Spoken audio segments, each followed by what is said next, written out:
Кайырлы күн баршаңызға. Бүгін таңертең тұрып, сүзбелі сочниктарды қатты жегім келді. Ал енді бірге даярлайтын болайық.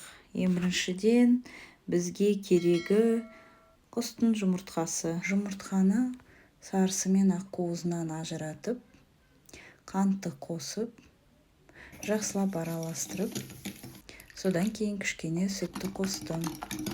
Одан кейін ванилин қостым, тұз қостым, разрыхлительді қосып, жақсылап араластырып, сливочный маслоны қосып, жақсылап араластырып, онды електен өткізіп, бірнеше рет оны қосып, жақсылап қамырды елеп қойдым. Содан кейін 1 сағатқа қойып қойдым. Ірімшікті вилочкамен осылай төмпештеп, үстінен жұмыртқаны қосып, жақсылап қантты қосып, енді бір жақсылап араластырып жібереміз. Содан кейін крахмал, ұн қоссаңыз да болады, осындай қоюлау болу керек. Қамырымыз дайын болды.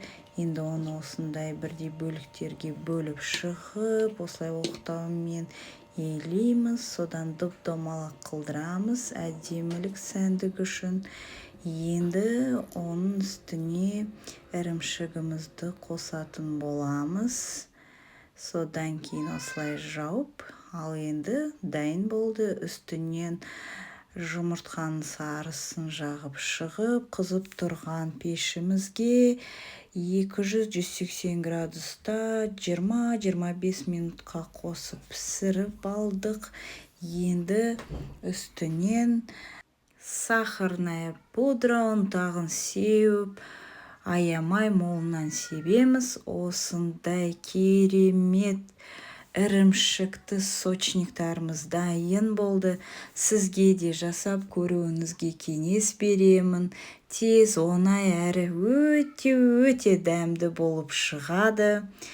Песочный тестамыз, ішіндегі ірімшігі өте нәзік, ауызға салсаңыз еріп кетеді. Ал қараңыздаршы, ішін бөліп көрсетейін. Қандай керемет, өте жұмсақ. Бұндай керемет сочниктарды жасап, жанұяларыңызды қуантыңыз. Ал сізге видео ұнаса, тіркеліп, каналыма лайк басып, комментария жазып, қолдап кетіңіз. Қазақ каналын бірге дамытайық. Келесі видеода аман саулықпен кездескенше.